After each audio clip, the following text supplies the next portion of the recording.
Donc on a le plaisir ce soir de recevoir Elena Perrou, franco-russe. Elle a été, mais je ne la présente pas vraiment, je l'ai déjà fait il y a quelques mois, directrice du Centre culturel français à Saint-Pétersbourg. Elle était venue nous parler de son livre, que je vais montrer, Un Russe nommé Poutine. Le sujet de la conférence de ce soir est un peu différent. Où va la Russie de Poutine? D'une manière générale, qu'est-ce qu'on pourrait dire? Que le russe, par nature, est un résistant. L'histoire l'a forgé ainsi. 70 ans de communisme, quelques années de libéralisme où les oligarques sans foi ni loi ont mis le pays en coupe réglée au grand plaisir des Européens et des Américains.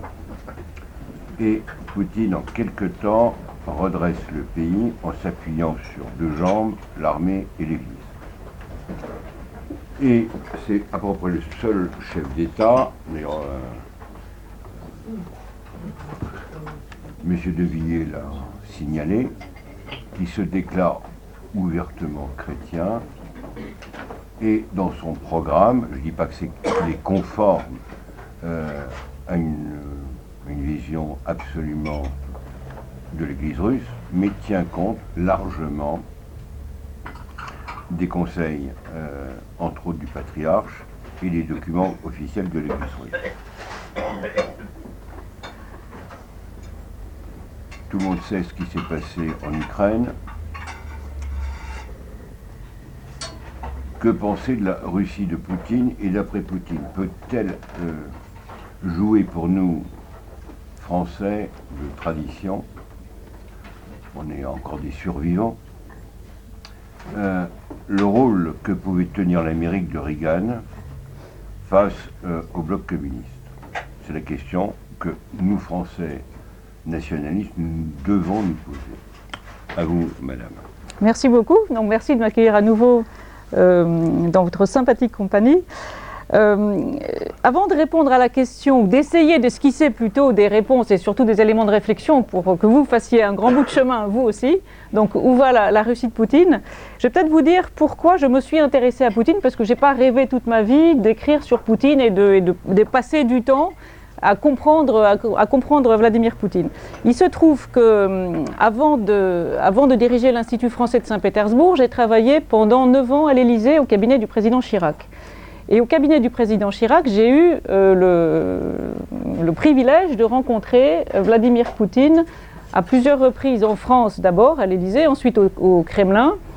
Et la rencontre avec cet homme, c'était rien de personnel, c'était évidemment dans un cadre officiel à chaque fois, mais cette rencontre m'a frappée.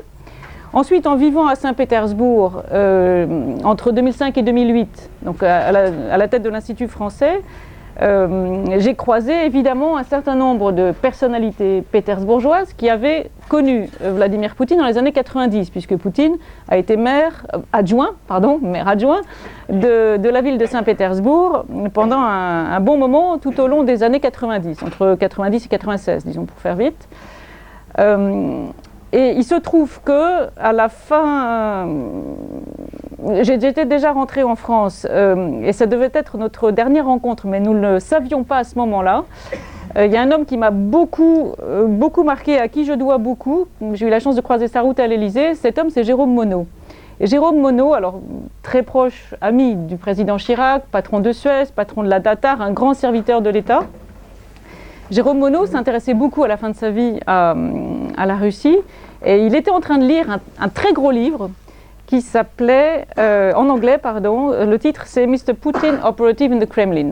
500 pages, costaud, et il m'a demandé ce que je pensais de ce livre. Donc moi j'avais pris les références, j'allais le commander quand je l'ai reçu dans une boîte aux lettres 3 jours après avec un mot très charmant de Jérôme Monod. Et donc je l'ai lu. 500 pages écrites en anglais par 2 co-auteurs dont je n'ai rien voulu savoir, pour ne pas être influencée, parce que j'apprendrai sur eux. Écrit par des gens qui connaissent la langue russe d'abord. C'est important pour comprendre Poutine et la Russie de connaître la langue russe, parce que sinon on n'a absolument pas accès aux sources et on passe à côté de beaucoup de choses. Ensuite, on voyait que c'était des universitaires qui avaient travaillé sur la Russie, mais une chose m'a frappée, c'est que sur 500 pages, il n'y avait pas une seule fois le nom de Jacques Chirac. Le seul nom français, c'était celui d'Hélène Carrère-d'Encausse. La France était pratiquement absente de ces 500 pages. Et l'Europe n'était vue que par le prisme allemand. Ça en dit long sur la manière dont certains peuvent nous voir. Il se trouve que les deux co-auteurs sont Fiona Hill et Clifford Gaddy. Fiona Hill, c'est une Anglaise devenue américaine qui est l'actuelle conseillère de Trump sur la Russie. Et Clifford Gaddy est un universitaire américain. Tous deux travaillent au sein d'un think tank à Washington, proche du Parti républicain, Brookings Institution.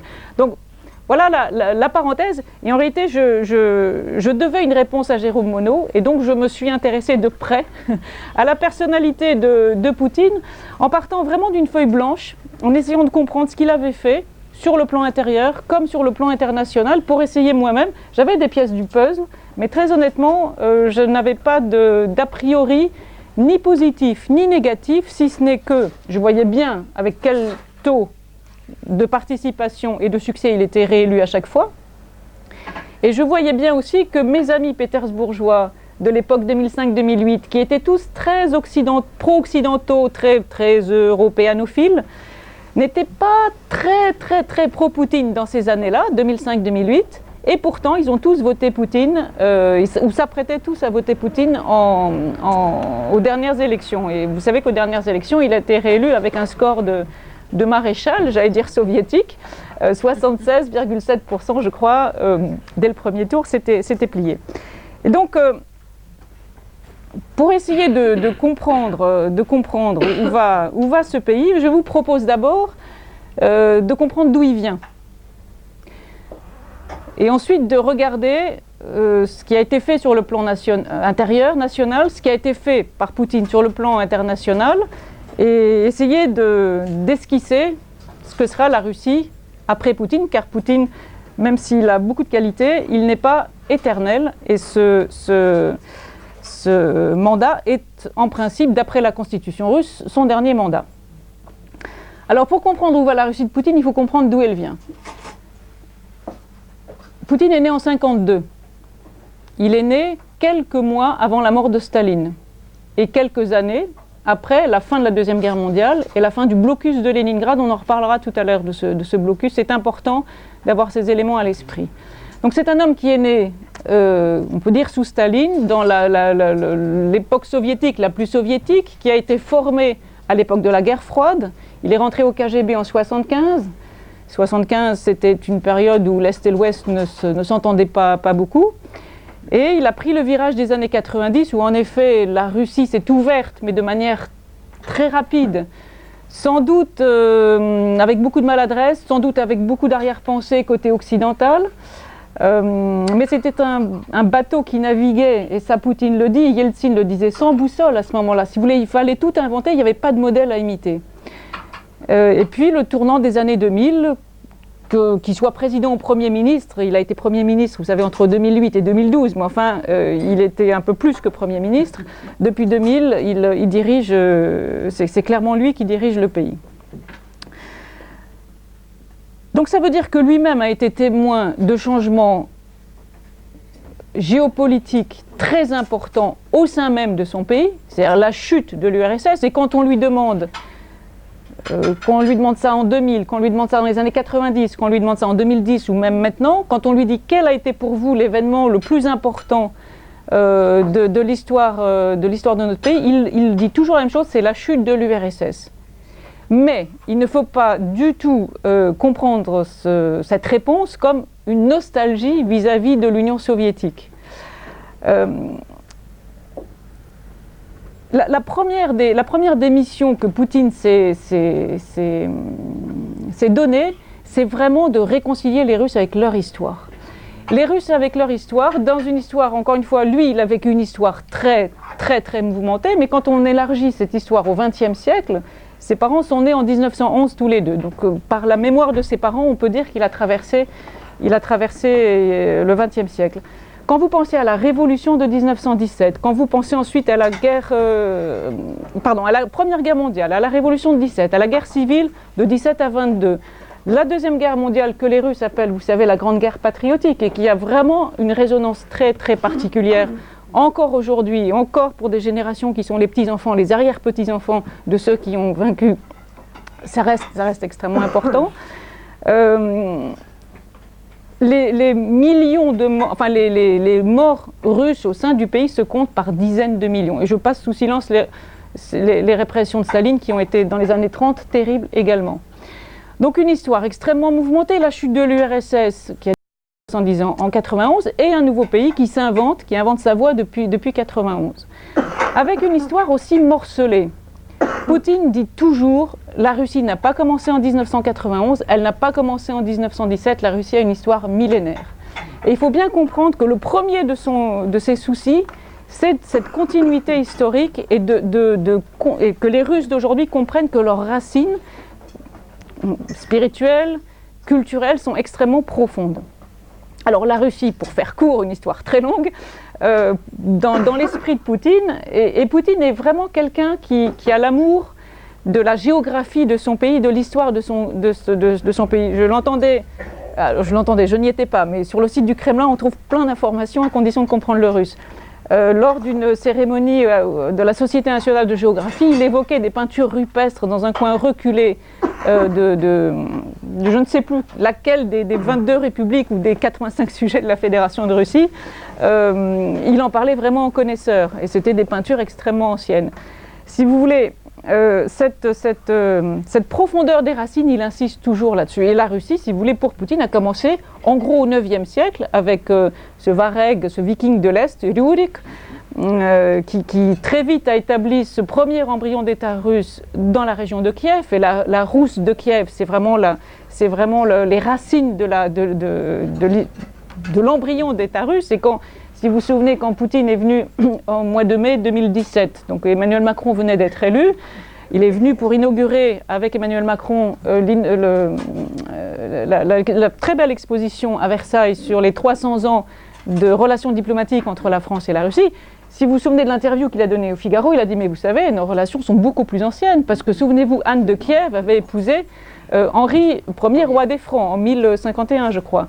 Et Anne de Kiev, pour Poutine, n'est pas du tout une princesse ukrainienne, ça n'a aucun sens. À l'époque, tout ça, c'était un seul et même pays. Donc des racines toujours profondes. Ça, il faut bien avoir cette vision-là à l'esprit. Ça veut dire que devant aussi, Poutine voit loin. Et le temps long pour les Russes n'est pas du tout une anomalie. Alors c'est vrai qu'en 2018, lorsqu'il a été réélu pour la 4e fois, cette élection ne ressemblait pas à une élection ni française ni occidentale. À part Angela Merkel peut-être, aucun chef de gouvernement en l'occurrence ou d'État n'a une longévité aussi importante sous nos climats.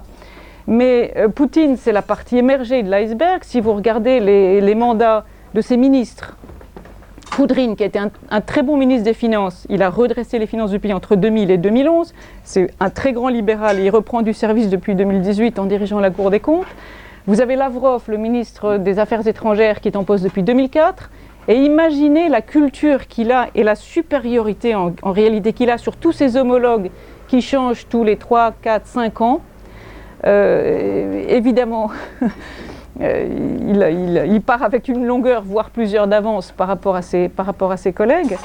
Dans un secteur que je connais bien, puisque c'est le secteur culturel, des directeurs de musées, de très grands musées russes, dirigent leurs musées depuis les années 90, depuis les années 80.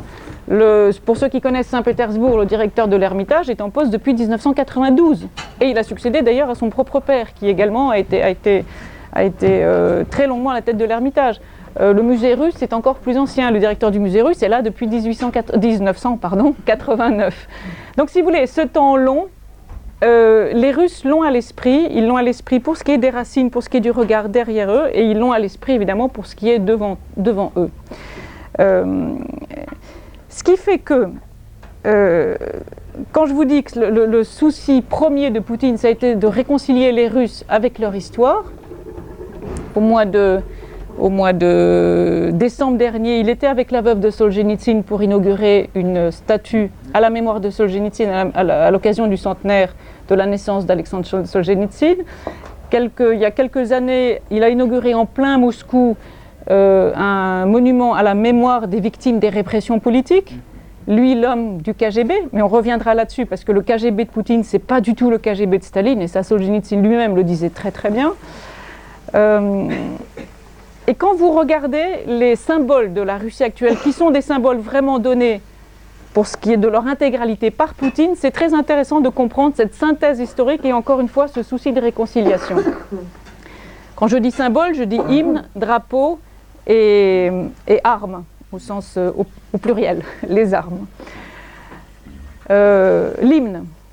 Alors l'hymne russe, l'hymne d'aujourd'hui, c'est un hymne qui est l'hymne de la Russie depuis l'année 2000, depuis décembre 2000. Poutine est arrivé au pouvoir le 31 décembre 1999. En un an, et ça il s'était promis de le faire, en un an il a redonné un hymne à son pays. Qu'est-ce qui s'est passé dans la décennie 90 ? Avec la chute de l'URSS en 91, évidemment on ne pouvait plus utiliser, Yeltsin ne pouvait pas utiliser l'hymne soviétique. Donc la question de l'hymne, ce n'était pas une question anecdotique du tout. Yeltsin a proposé que la Russie prenne un hymne, c'est très original, un hymne sans paroles. La Russie a choisi à ce moment-là un air de Glinka, qui est un grand compositeur russe du 19e, et il avait un air qui s'appelait chanson patriotique. Et donc cette chanson patriotique a été l'hymne de la première décennie de la Russie moderne, entre 90, 11 et 2000.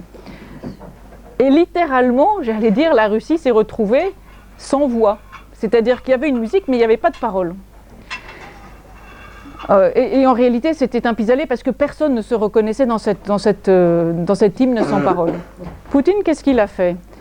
Alors il y a eu tout un travail préparatoire, il a proposé, il y a eu des sondages, il a proposé que les Russes reprennent l'hymne qui leur parlait au cœur, à savoir l'hymne qui avait été composé dans les années 40, certes c'est lié à Staline, mais c'est surtout lié à la Deuxième Guerre mondiale, par un certain Alexandrov. Alexandrov, qui a composé cet hymne, est un homme aussi qui a écrit de la musique orthodoxe. Ça on le sait souvent moins, mais c'est un homme qui n'a pas composé que l'hymne soviétique de l'époque. Et il se trouve que la personne qui avait écrit les paroles de l'hymne soviétique était toujours en vie en 2000, et cet homme, vous ne le connaissez peut-être pas lui, mais vous connaissez son fils. Son fils, c'est Nikita Mikhalkov. Mikhalkov, c'est un très grand cinéaste russe. Si vous avez vu Les Yeux Noirs, Le Barbier de Sibérie, vous pouvez regarder Partition inachevée pour un piano mécanique, qui est absolument magnifique. Vous pouvez regarder tous les films de Mikhalkov, vous prendrez un grand plaisir. Il se trouve que son père était un écrivain que les Russes aimaient beaucoup. Il avait écrit les paroles de l'hymne soviétique, lui-même a réécrit, donc 50 ans plus tard, 50, oui, des paroles de l'hymne russe, alors où on parlait de Dieu, où on parlait de la Russie comme une terre sacrée. Donc on était loin du vocabulaire communiste, et les communistes du Parlement se sont d'ailleurs émus. Il y a eu un mini-scandale en décembre 2000 en disant mais comment est-ce que on peut avoir des hymnes, enfin un hymne qui nous parle de Dieu et du sacré. Donc voilà quel est l'hymne de la Russie d'aujourd'hui. Une musique certes liée à la période communiste, mais liée surtout à la victoire contre le nazisme, et des paroles qui sont très différentes de ce qu'elles étaient à l'époque. Le drapeau tricolore, bleu, blanc, rouge, dans un sens différent d'une autre. Le drapeau était en réalité le drapeau que Pierre le Grand, donc 3 siècles avant nous, la fondation de Saint-Pétersbourg par lui c'est 1703, Pierre le Grand est entre autres choses le père de la marine russe, de la marine militaire mais de la marine commerciale. Et ce drapeau bleu, blanc, rouge était en réalité le drapeau de la marine commerciale. Donc c'est la Russie à la conquête du monde mais de manière pacifique. Donc le drapeau qui a été choisi dans les années 90, ça c'est pas Poutine, hein. C'est Pierre le Grand. Et l'aigle bicéphale, c'est le XVe siècle, au moment où un grand prince de Moscou a épousé Sophie Paléologue, la nièce du dernier empereur de Byzance, tué par les Turcs, Constantin. Ça veut dire que les symboles de la Russie aujourd'hui, vous avez une formidable synthèse entre le XVe, le XVIIIe et le XXe siècle. on peut réfléchir à la France, avec un regard très français du coup, réfléchir à nos drapeaux, réfléchir à notre hymne, et réfléchir surtout aux références qu'ont nos présidents, quels qu'ils soient, à l'histoire de France. Très rarement, ils vont au-delà de 1789, ou plutôt en deçà de 1789. Et très souvent, d'ailleurs, dans le vocabulaire, moi ça me frappe, dans le vocabulaire politique, ils emploient le mot « République » plus que le mot de France, comme si la France n'existait pas avant. Poutine, vous le verrez, au Kremlin, s'adresser à des publics différents. Par exemple, j'ai en tête, vous savez, en Russie, on aime bien les fêtes professionnelles. Donc le jour des douaniers, le jour des professeurs, le jour de Poutine, en général, envoie un petit message à ces corps de métiers différents. Eh bien, il peut se mettre devant le portrait de Pierre le Grand, il peut se mettre devant le portrait de Stolypine. Stolypine est un homme auquel il se réfère beaucoup. Stolypine était Premier ministre de Nicolas II et un Premier ministre très réformateur. Alexandre Ier également. Des références, si vous voulez, qui ne sont pas seulement...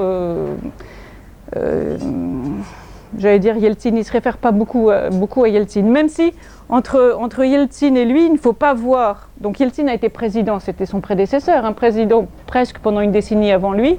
C'est pas noir et blanc. Noir, ça serait Yeltsin, blanc, Poutine. C'est pas du tout comme ça que Poutine voit les choses. C'était pas le 31 décembre, mais c'était le 27 ou le 28 décembre dernier. Il y avait une grande soirée au Bolchoï pour le Nouvel An. La veuve de Boris Yeltsin était à ses côtés dans la loge d'honneur.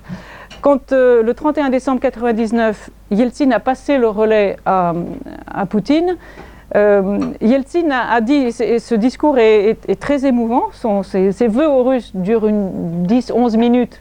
Les vœux de Poutine ce jour-là sont beaucoup plus courts et sur un ton beaucoup plus officier, pas très à l'aise. Et Yeltsin, qui était âgé et qui savait qu'il disait au revoir à ses compatriotes, dit « Ce sont des gens plus jeunes, meilleurs que moi, qui vont arriver ». Et il a passé une bonne partie de son intervention à demander pardon pour tout ce qu'il n'a pas réussi à faire pendant ces 9-10 ans de conduite du pays. On est assez loin, je crois, d'un vocabulaire politique occidental et français. Donc si vous voulez, il y a eu vraiment une passation de pouvoir entre les deux. Et ce qui est très intéressant, et ça vous pouvez regarder les images sur internet, vous trouverez très facilement, lorsque Yeltsin s'adressait à son peuple, il y avait toujours un seul drapeau à ses côtés, le drapeau avec l'emblème, enfin les armes de la Russie, c'est-à-dire le drapeau bleu, enfin je dis bleu, blanc, rouge, avec l'aigle bicéphale et Saint-Georges durant le dragon, terrassant le dragon. Poutine a toujours deux drapeaux, et c'est important. Il a ce drapeau-là, hérité de Yeltsin, le drapeau du président, et il a toujours un drapeau de l'autre côté, tout simple, simplement avec les trois couleurs.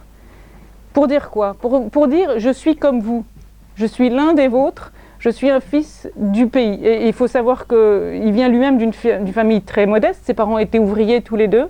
C'est pas un fils d'apparatchik, c'est quelqu'un qui a connu les appartements communautaires jusque assez tard dans sa vie d'étudiant. Et un appartement communautaire, lui en l'occurrence, c'était une pièce de 20 mètres carrés avec 2 fenêtres.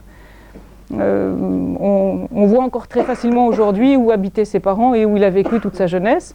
Il n'y a pas de plaque, on peut aller voir très facilement, ça n'avait rien de prestigieux.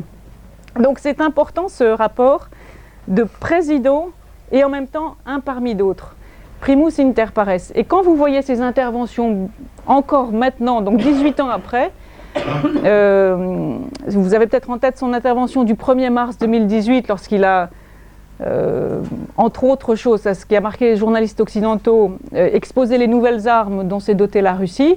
Là, vous le voyez en tant que président face aux parlementaires et à tous les corps constitués réunis. Le lendemain, il était en province avec des journalistes de la presse régionale assis en cercle, vraiment primus inter pares. Il ne se distinguait absolument pas de toutes les personnes qui l'entouraient. Donc il joue beaucoup sur ces deux images et encore aujourd'hui il arrive à dire, les Russes arrivent à le percevoir comme ça, comme un Russe entre guillemets ordinaire. Et c'est important pour comprendre son positionnement et pour comprendre pourquoi aussi eh bien, il semble avoir du monde derrière lui. Donc ça c'est la première chose que je voulais vous dire.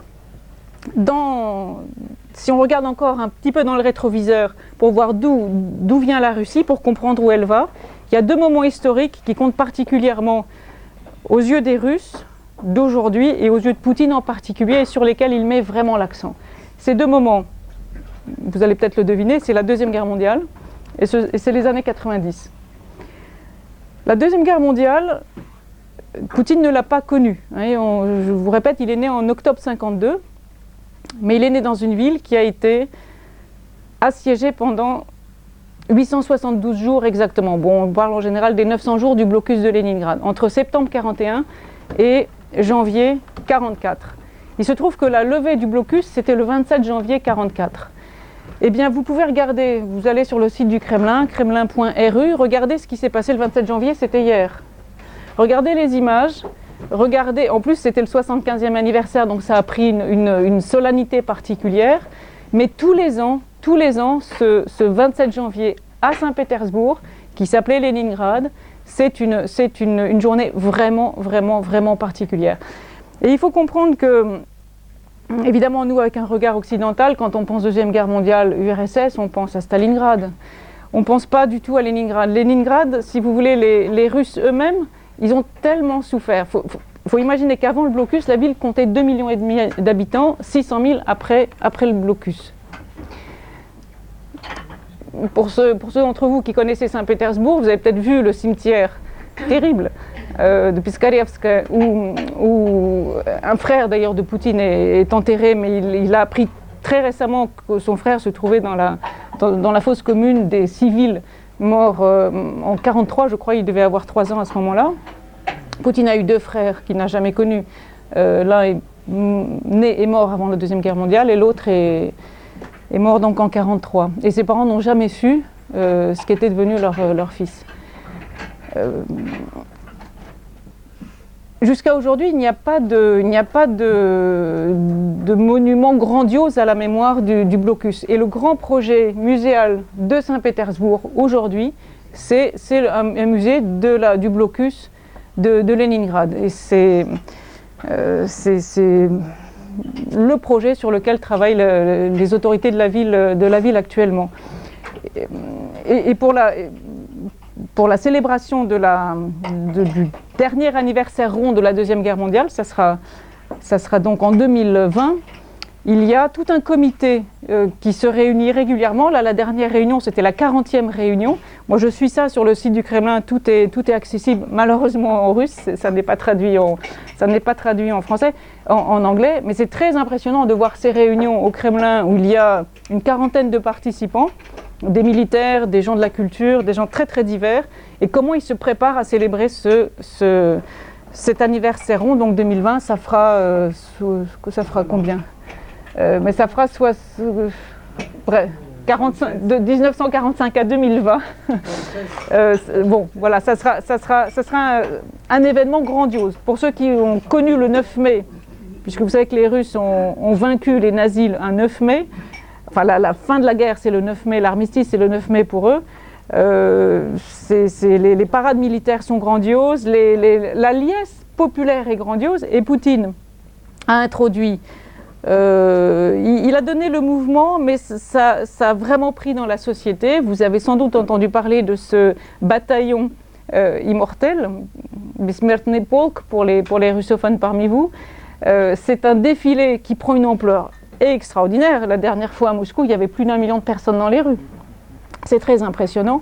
Donc ils défilent avec les portraits de leurs ancêtres civils ou militaires qui ont pris part au combat pendant la Deuxième Guerre mondiale. Et c'est une marche qui traverse les frontières. Il y a eu ces dernières années un embryon de marche, alors le 9 mai à Paris, mais vous avez ça dans différentes villes du monde maintenant. Donc cette Deuxième Guerre mondiale, il faut vraiment comprendre que pour les Russes c'est un traumatisme et c'est une référence encore aujourd'hui très très présente dans les esprits, y compris des gens très jeunes, y compris de ma génération, de la génération suivante, des gens qui n'ont pas connu. Le souci pour Poutine, c'est de faire en sorte que ce qui est de l'histoire pour les uns soit un souvenir personnel pour chacun des Russes d'aujourd'hui. D'où ce rapport à chacun des ancêtres, parce que tous les Russes ont dans leur famille quelqu'un qui, mais si on réfléchit bien, nous aussi, en France, on a tous quelqu'un qui. Alors il y a eu ce mouvement en France autour de la Première Guerre mondiale et du centenaire de la Première Guerre mondiale. Imaginez que les Russes ont été touchés par la Deuxième Guerre mondiale, au moins autant que nous par la Première Guerre mondiale, avec cette proximité historique évidemment plus forte. On parle quand même d'une trentaine de millions de morts russes, civils et militaires, pendant cette Deuxième Guerre mondiale. Donc ça, c'est un moment important. Le deuxième moment historique important, c'est les années 90. Les années 90, ça a été une ouverture sauvage des frontières de la Russie, une chute brutale du régime communiste, de l'économie socialiste et une entrée très brutale de l'économie de marché dans le paysage russe, et avec l'économie de marché, la démocratie. Alors il y a un événement dont souvent en Occident on ne se souvient pas bien, mais les Russes ça les a marqués et Poutine ça l'a beaucoup marqué. C'est octobre 93. Octobre 93 à Moscou, ça a été l'événement le plus sanglant à Moscou depuis la révolution de 1917. C'était un moment, vous vous souvenez peut-être des images, quand Yeltsin a fait tirer sur le Parlement. Il y avait des tanks à Moscou, vous vous souvenez du putsch de 91, ça a marqué les esprits, mais moins qu'octobre 93, parce qu'il y a eu des morts civiles, et des morts civiles qui se comptaient, on le sait aujourd'hui, les chiffres officiels avaient été minimisés à l'époque, qui se comptaient, c'était un nombre à 4 chiffres. Et donc le fait que Poutine, à 31 ans, ait été témoin, lui était à Saint-Pétersbourg à ce moment-là, mais c'est quelque chose qu'il a vu, d'une pseudo-guerre civile entre le Kremlin et le Parlement, entre les libéraux et les communistes, pour faire court, ça l'a traumatisé aussi. Et si vous voulez, d'emblée, il a compris qu'il fallait réconcilier les Russes avec leur histoire et réconcilier les Russes entre eux, parce que les risques de nouvelles guerres civiles n'étaient pas du tout anecdotiques dans cette période troublée des années 90. Ajoutez à ça une situation économique épouvantable pour les Russes. Les fonctionnaires n'étaient plus payés, l'inflation était à 3 chiffres, 4 chiffres. En 92, je crois que l'inflation était à 2500%. Enfin, on ne comprend pas très bien, nous, ce que ça veut dire. On a depuis longtemps une inflation à un chiffre, mais imaginez ce que ça... Les Russes ont survécu parce qu'ils avaient, Dieu merci, pour certains d'entre eux, des dachas avec des potagers, et ce n'est pas des fleurs d'agrément qu'ils cultivaient dans leur potager, ils cultivaient des pommes de terre pour se nourrir. Donc ces années 90 ont été difficiles pour les Russes, avec une mainmise occidentale et surtout américaine très importante sur l'économie russe. Alors il y a eu les oligarques, mais il y a eu au-delà des oligarques, il y a des choses qui sortent maintenant publiquement. Dans l'agence qui contrôlait les propriétés de l'État, il y avait une centaine de conseillers américains qui étaient là, alors pour le FMI, mais ce n'étaient pas des Russes, si vous voulez. Et donc, l'obsession de Poutine, ça a été assurer la souveraineté de la Russie à tout prix et réconcilier les Russes entre eux. Et je vais commencer par réconcilier les Russes entre eux. Si vous voulez, quand il arrive au pouvoir, donc le 31 décembre 1999, le pays est en réalité en guerre civile. La deuxième guerre de Tchétchénie a commencé. Elle a commencé en octobre 1999. Poutine a toujours dit que que des terroristes islamistes, sous couvert de demander l'indépendance de la Tchétchénie, s'étaient infiltrés dans les rangs des combattants tchétchènes et combattaient donc l'armée régulière russe. Ce n'est pas la lecture qu'on a eue majoritairement en Occident de ces événements de Tchétchénie. Alors bien sûr que cette guerre a été épouvantable. Il y a une femme qui a fait un travail extrêmement courageux et qui a payé son courage de sa vie. Cette femme, c'est une journaliste qui s'appelait Anna Politkovskaya. Vous avez entendu parler d'elle certainement, qui a écrit beaucoup de choses sur les exactions commises en Tchétchénie, y compris par l'armée régulière russe. C'est vrai, on ne fait pas une guerre en gants blancs. Et Anna Politkovskaya a été assassinée le jour de l'anniversaire de Poutine, c'est-à-dire le 7 octobre 2006, en bas de chez elle. De là à voir la main du Kremlin, certains l'ont vu très rapidement. Moi, ça me paraît une lecture des événements insensée. Mais cette guerre de Tchétchénie, il faut comprendre qu'au-delà de la Tchétchénie, il y a le Caucase du Nord, et le Caucase du Nord est pour Poutine, avec une autre région dont je parlerai à l'instant, les deux régions prioritaires que Poutine devait rattacher à la Russie, ou en tous les cas ne pas se faire prendre par des puissances étrangères. Toujours l'obsession de la souveraineté. Alors pour ce qui est de la Tchétchénie, je voudrais juste vous lire ce que Poutine écrit dans le premier ouvrage où il parle à la première personne. Ça s'appelle d'ailleurs première personne, mais c'est un jeu de mots en russe parce que la первое лицо, c'est en fait le président, c'est la personne la plus importante dans un pays. Et il écrit ceci, le livre est paru juste avant l'élection de mars 2000, qui est la première élection à laquelle il a été élu, pour en réalité le faire connaître, et ce sont des entretiens de Poutine avec 3 journalistes. Et voilà ce qu'il écrit. Quelle est la réalité de la situation dans le Nord-Caucase et en Tchétchénie? C'est la continuation de l'effondrement de l'URSS. Il est clair que cela doit cesser. Oui, à un moment j'ai espéré qu'avec la croissance économique et le développement d'institutions démocratiques, ce processus allait ralentir. Mais la vie et l'expérience ont montré que ça n'était pas arrivé. Si nous n'entreprenions pas rapidement quelque chose pour y mettre un terme, la Russie en tant qu'État, dans sa forme actuelle, allait disparaître. L'enjeu, c'était comment arrêter la désintégration de l'État. J'avais conscience que cela pouvait me coûter ma carrière politique. C'était un coût minime que j'étais prêt à payer. Je n'avais que quelques mois pour consolider les forces armées, le MVD qui est le ministère de l'Intérieur, le FSB, et trouver un soutien populaire. J'étais conscient que si nous n'arrêtions pas tout de suite les extrémistes, alors en un rien de temps nous aurions eu à faire face à une deuxième Yougoslavie, à travers tout le territoire de la Fédération de Russie, la yougoslavisation de la Russie. Et ça, c'est l'obsession de Poutine. Il voulait à tout prix éviter ceci. Une vision de la Russie qu'on n'a pas avec un regard occidental, c'est précisément, et c'était le cas de la Yougoslavie, c'est précisément cette extraordinaire mosaïque de peuples, de cultures et de confessions. Parce qu'au-delà de la Tchétchénie, il y avait évidemment la question du Nord-Caucase et de l'islam. Alors l'islam, il faut savoir que l'islam est très présent numériquement en Russie. Moi j'ai eu l'occasion de m'entretenir sur ces questions-là avec un homme du Kremlin. Pour les Russes, vous trouverez des chiffres différents, mais pour les Russes, il y a 25 millions de musulmans en Russie. Ça veut dire 15% de la population. Mais si vous voulez, l'islam ne pose pas le moindre problème au sein de cette fédération. Les Russes musulmans, si je puis m'exprimer ainsi, sont d'abord russes et ensuite musulmans. Si vous voulez, comme ils sont d'abord russes et ensuite orthodoxes. Il y a une hiérarchie ou des identités qui est très claire en Russie. Et il y a ici une subtilité de la langue russe.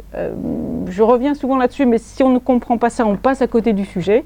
En russe, contrairement à nos langues européennes, il y a 2 mots en russe pour dire russe. Vous avez russe, ruski au sens blanc orthodoxe, au sens ethnique, pour faire vite, et vous avez rassiski, je prends les adjectifs, qui veut dire se rapportant à la Fédération de Russie. Eh bien, des Tchétchènes, des Ingouches, des Tatars, des Kalmouks, et des Moscovites et des Pétersbourgeois sont rassiski, tous, Rossiani, en l'occurrence pour le nom commun. Et ça, c'est très très important de comprendre que ce qui soude ces gens entre eux, si différents soient-ils, c'est précisément l'appartenance à une même communauté de destin, à un même pays, le patriotisme évidemment, et d'où l'importance aussi d'entretenir ce souvenir de la Deuxième Guerre mondiale, parce qu'ils étaient tous ensemble. Souvent, au moment du 9 mai, donc quelques semaines avant, vous avez des affiches qui fleurissent dans tous les coins du pays, avec des photographies d'époque, donc des années 40, enfin 45 en l'occurrence, et des défilés d'aujourd'hui où vous avez des slogans qui disent « Nous avons vaincu parce que nous étions ensemble ». Et vous avez souvent des gens du Caucase dans leur tenue traditionnelle pour ce qui est des photos actuelles, et des gens d'Extrême-Orient, très souvent, dans leur tenue traditionnelle. Et il faut savoir que Poutine encourage beaucoup le retour aux cultures traditionnelles, aux petites patries. Comme si nous encouragions beaucoup la transmission et la culture des traditions auvergnates, bretonnes, corses, alsaciennes, etc. À tel point que les langues régionales, c'est pas vraiment un sujet, enfin c'est pas un problème en Russie, elles sont encouragées. Et je vous invite à regarder, pour prouver que je vous raconte pas des histoires à dormir debout, je vous invite à regarder tout simplement une compétition qui va avoir lieu au mois d'août 2019. Cette compétition, ça s'appelle World Skills. Alors c'est très intéressant. World Skills, si vous voulez, c'est un peu les Olympiades des métiers. On peut traduire ça comme ça en français. Les Olympiades des métiers, donc si vous voulez, c'est l'excellence dans les domaines manuels. C'est réservé, je crois, aux moins de 23 ans. C'est une compétition qui a lieu tous les ans dans différents pays du monde. Les Russes ont intégré cette compétition il n'y a pas beaucoup de temps. Et ils ont remporté, face aux Français d'ailleurs, les Français et les Belges ont perdu, les Russes ont gagné, pour organiser cette compétition en 2019. Cette compétition va avoir lieu à Kazan. Kazan, c'est la capitale du Tatarstan. Le Tatarstan, c'est une des républiques où l'islam est implanté depuis fort longtemps. Vous avez à Kazan une magnifique mosquée à côté d'une magnifique cathédrale. Eh bien, si vous allez sur le site de WorldSkills 2019, vous verrez que le site est trilingue. Il est en russe, il est en anglais et il est en tatar. Le tatar s'écrit en lettres cyrilliques. Moi qui comprends le russe, je ne comprends absolument pas ce qui est écrit en tatar. Mais à la face du monde, Poutine met les trois langues et la langue nationale du Tatarstan est à égale dignité, si je puis dire, que le russe et l'anglais. Et ça, c'est très, très important de comprendre que, loin de vouloir uniformiser le pays, ce pays immense, qui fait, je vous rappelle, 10 000 km d'est en ouest, 147 millions d'habitants, 11 fuseaux horaires. On n'a pas idée de l'immensité qu'il y a sous ce ciel-là. Et il y a quelque chose, comme les spécialistes disent, entre 160 et 190 ethnies. Donc une diversité extraordinaire. Et qu'est-ce qui fait que tout tient ensemble? Eh bien, c'est précisément le ciment du patriotisme. Le patriotisme qui n'a rien d'artificiel en Russie, qui est profondément ancré par évidemment l'éducation que reçoivent les enfants à l'école, par toute une ambiance patriotique, si vous voulez, qui est naturelle chez les Russes. Mais il faut, et Poutine en joue bien sûr et le met à l'honneur, mais il faut comprendre ce qu'il entend par patriotisme. Et dans le premier texte qu'il a signé à la première personne, la veille de devenir président, il savait qu'il serait président, c'est un texte qui date du 30 décembre 1999, c'est un texte très intéressant qui s'appelle « La Russie au tournant du millénaire ». Alors j'en cite quelques extraits dans le livre. Il explique ce qu'il entend par patriotisme. Il dit le patriotisme, il essaye en 3 pages d'expliquer où en est la Russie, économiquement, moralement, et où la Russie devrait aller, parce que la question où va la Russie, il se l'est posée avant d'arriver au Kremlin. Et il dit l'un des socles de l'idée russe qui doit nous guider, c'est évidemment le patriotisme. Mais le patriotisme, dit-il, je sais qu'il peut être connoté négativement. Seulement, si le patriotisme est dénué de toute vision impérialiste, comment peut-on avoir une vision négative du patriotisme? C'est simplement essayer de donner le meilleur de soi-même à son pays. Il le dit, il développe un peu, mais l'idée directrice, c'est ça. Et le patriotisme, il faut savoir que le mot de patrie en russe s'écrit avec une majuscule. Vous avez 2 mots en russe pour dire patrie, vous avez rodina et отечество, un mot féminin qui est de la même racine que nation, si vous voulez, et la mère patrie, en fait, c'est pas la mère patrie, c'est la mère nation pour les Russes, c'est Matio Rodina. Et dans ce fameux cimetière de Piskarevsk à Leningrad-Saint-Pétersbourg, vous avez une statue gigantesque qui fait 6 mètres de haut de la mère patrie qui pleure ses morts. Et vous avez Отечество qui est plutôt la patrie, c'est sur la racine du mot père, et qui est plutôt l'idée de défendre la terre de ses pères. Eh bien, ces 2 mots-là, quand vous les trouvez écrits en russe, vous les trouverez toujours avec une majuscule. Et la Deuxième Guerre mondiale, d'ailleurs, les Russes l'appellent la Grande Guerre patriotique. Великая Отечественная война, vous avez à grande et à patriotique une majuscule en russe. Le mot de guerre s'écrit avec une minuscule en l'occurrence. Et Poutine, le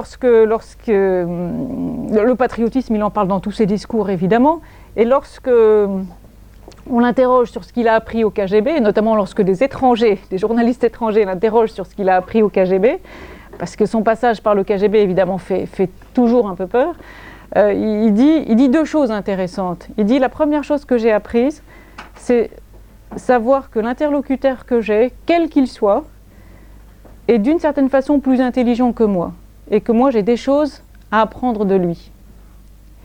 Et Poutine, alors c'est pas l'image qu'on en a ici, mais il est toujours en position d'écoute. Et il se trouve que j'ai été invitée au mois d'octobre dernier au Club Valdai, qui est, on pourra en parler tout à l'heure si vous voulez que je vous en dise un peu plus. Et donc Poutine était là le dernier jour, tout ça est filmé, hein, tout ça vous le trouvez sur internet et vous le trouvez traduit en anglais en l'occurrence. Le dialogue a duré 2 heures entre les invités du Club Valdai et lui. Il a dit je vous remercie parce que même la manière dont vous posez les questions, pour moi c'est important. Donc si vous voulez cette idée de toujours apprendre de son interlocuteur quel qu'il soit, ça c'est quelque chose, c'est une constante de Poutine. Il dit mais le plus important de ce que j'ai appris au KGB, c'est l'amour et le service de la patrie. Et il dit bien le mot de patrie. Donc si vous voulez, quels que soient les Russes, dans leur diversité sociale, géographique, ethnique, confessionnelle, ce qui les soude entre eux, c'est ce patriotisme. Et ça c'est vraiment le fil directeur de l'action de Poutine depuis le début. Et ce qui fait qu'il voit loin. Alors, donc je vous dis, maintenant sur le plan intérieur, sur le plan de la scène internationale. Moi, en travaillant sur le sujet, je suis encore une fois partie d'une feuille blanche. Et ce qui m'a frappé lorsque j'ai essayé de mettre noir sur blanc ce qu'il avait fait à l'intérieur et ce qu'il avait fait à l'extérieur, c'est de voir à quel point, finalement, les deux feuilles pouvaient se superposer l'une sur l'autre. C'est-à-dire que sa politique extérieure obéit en fait à des impératifs de politique intérieure. Et les deux régions prioritaires qu'il traite en politique intérieure, le Nord-Caucase et l'Extrême-Orient, vous les retrouvez avec sa politique arabo-musulmane envers le Proche et Moyen-Orient et sa politique envers le monde asiatique. Alors je vous ai dit rapidement, donc, son souci ça a été d'éviter la yougoslavisation du pays et donc d'éviter l'effondrement de cette jeune fédération de Russie et de souder ce territoire immense avec une action forte en Tchétchénie. Mais en Tchétchénie, encore une fois, dans son esprit, il ne fallait pas laisser filer la Tchétchénie en dehors de la fédération de Russie parce que sinon c'était un embryon d'État islamique qui pouvait se construire là. Et vous savez, j'ai retrouvé une tribune que je ne connaissais pas, hein, ça c'est en travaillant que je suis tombée sur ce texte, une tribune de Poutine dans le New York Times qui date de novembre 1999, vous trouvez ça sur internet, moi j'en ai traduit les extraits principaux, où il dit que si la Tchétchénie avait conquis son indépendance, c'était une indépendance, ça aurait été un leurre complet, on aurait vu là un embryon de république islamique. Il le dit en novembre 1999. Et quand on voit la manière dont les événements se sont déroulés, c'est difficile de ne pas lui donner raison, évidemment, a posteriori. Et ce qui m'a beaucoup frappé, c'est qu'un opposant notoire à Poutine, parce que j'ai beaucoup regardé, évidemment, la manière dont ses opposants ce qu'ils lui reprochent tout au long de ces 18 années, eh bien, un opposant notoire qui était un oligarque, qu'il a mis au frais en 2013 et qu'il a sorti de prison en 2013, qui est Khodorkovsky, qui aujourd'hui vit entre la Suisse et Londres et critique vertement Poutine. Il a créé une structure qui est intéressante, qui s'appelle Open Russia, la Russie ouverte. Eh bien, dans ses interviews qu'il donne depuis sa sortie de prison, il dit sur la Tchétchénie, Poutine a eu parfaitement raison. Si j'avais été à sa place, j'aurais essayé de faire comme lui, parce que si on laissait filer la Tchétchénie, c'était des dizaines de millions de morts à moyen terme. C'est-à-dire que lui voyait un embrasement de toute cette région par le Nord-Caucase. Donc le Nord-Caucase est une région prioritaire, et l'autre région prioritaire, c'est évidemment l'Extrême-Orient. D'ailleurs, vous avez, au sein des ministères que Poutine a redéfinis en arrivant en 2000, vous avez 2 ministères qui ont été créés, le ministère du Nord-Caucase, le ministère pour les affaires du Nord-Caucase, et le ministère du développement de l'Extrême-Orient, avec des gens très solides pour les deux ministères. Celui d'Extrême-Orient, je vous dis peut-être une bêtise, je crois qu'il a été créé en 2012, si je ne m'abuse, mais c'est là, je n'ai pas vérifié. En tout cas, le titulaire du poste vient de changer. L'Extrême-Orient, pourquoi ? Parce que, quand je vous ai dit 147 millions d'habitants, il y a en réalité un déséquilibre très important entre la partie européenne et la partie asiatique. L'essentiel de la population russe est concentré dans la partie européenne. La partie asiatique, bon, vous avez parlé du climat tout à l'heure, ce n'est pas un scoop que de vous dire qu'en ce moment il fait une température négative à 2 chiffres. Et elle dure longtemps, il y a beaucoup de neige et c'est dur, ce climat-là. Sauf que c'est là que sont les plus grandes richesses naturelles du pays. Et donc, ces territoires qui ont été conquis tout au long du 19e, vous connaissez tous Michel Strogoff, qui ont été conquis à qui ? Conquis à la Chine. Les Chinois étaient, il n'y a pas si longtemps, au bord du lac Baïkal. Et les Chinois appellent toujours ces territoires les territoires du Nord. Et les Chinois, comme vous le savez, sont nombreux. Le long de la frontière entre la Russie et la Chine, vous avez 4000 km de frontière. C'est la frontière terrestre la plus importante de la Russie. Vous avez une densité de 1 habitant kilomètre carré côté russe, et vous avez une densité de 100 habitants kilomètre carré côté chinois. Évidemment, il y a une pression démographique très forte de la Chine. Donc, ce que Poutine essaye de faire, et il le fait de manière très intéressante, c'est de développer une région très inhospitalière, mais bourrée de richesses, qu'il ne peut pas laisser filer. Alors, qu'est-ce qu'il a fait ? Donc, il a créé ce ministère du développement d'Extrême-Orient. Vous avez peut-être vu passer cette idée qui peut paraître un peu saugrenue de donner 1 hectare de terre à chaque Russe qui en ferait la demande. Alors, au départ, ça a été réservé, il a commencé ça en 2014-2015, ça a été réservé aux habitants de l'Extrême-Orient. Et puis, une fois qu'ils ont été servis, ça a été élargi à tous les habitants de la Fédération de Russie, pour peu qu'ils aient un passeport russe. Même des Français, des Russes de France peuvent aller non pas acquérir, c'est gratuit, hein, mais à condition quand même qu'il y ait un projet de développement. Il y a toute une infrastructure qui a été mise en place pour donner des idées de développement, comment cultiver son lopin de terre de manière très, très pragmatique. Donc ça, c'est pour le grand public, j'allais dire. Et puis, il a créé économiquement des conditions intéressantes pour des investisseurs. Vous avez entendu sans doute parler du Forum économique de Saint-Pétersbourg, qui est le grand rendez-vous maintenant, qui est un peu le Davos russe à Saint-Pétersbourg, où le président Macron est allé au mois de mai dernier. Eh bien, ce Forum économique a depuis 2012 un pendant à Vladivostok. C'était la 4e édition en septembre dernier, donc c'est un forum qui a lieu au mois de mai. Et cette année-ci, c'était très impressionnant de voir Poutine sur la tribune, au milieu. C'était le seul non-asiatique de la tribune. Vous aviez le président chinois, le premier ministre japonais, le président de Mongolie et le président, je crois, de Corée du Sud. Donc vous aviez l'ensemble des puissances asiatiques qui étaient réunies autour de Poutine. Et un des résultats tangibles de cette politique, c'est qu'on voit que la population qui s'est considérablement vidée, je crois que le pire c'était le Kamtchatka qui depuis 2000 a perdu 70% de ses habitants, et bien dans cette région, encore une fois inhospitalière, pour la première fois l'année dernière, le nombre de naissances a dépassé le nombre des décès. Et petit à petit, alors c'est une politique au long cours évidemment, il arrive à stabiliser la population, à faire venir, alors avec évidemment beaucoup de choses attractives dans cette région-là. Et pour les investisseurs étrangers, je vous le dis si ça vous intéresse, vous pouvez acquérir la nationalité russe à condition d'investir au moins 10 millions d'euros dans des projets industriels. Voilà. La nationalité russe ne s'acquiert pas pour rien, pas pour des copecs, maintenant c'est 10 millions d'euros. Donc, si vous voulez, il a une... mais l'investissement arrive. L'investissement arrive. Si vous voulez, il y a un dynamisme formidable en Asie du Sud-Est. Et Poutine, qui est un bon judoka, essaye de capter dans ses voiles le dynamisme de cette région. Donc, géographiquement, il faut bien avoir à l'esprit que les 2 régions prioritaires, c'est celles-ci. Elles ont des ministères dédiés. Et c'est toujours le souci d'avoir une cohésion territoriale et nationale au sein du pays.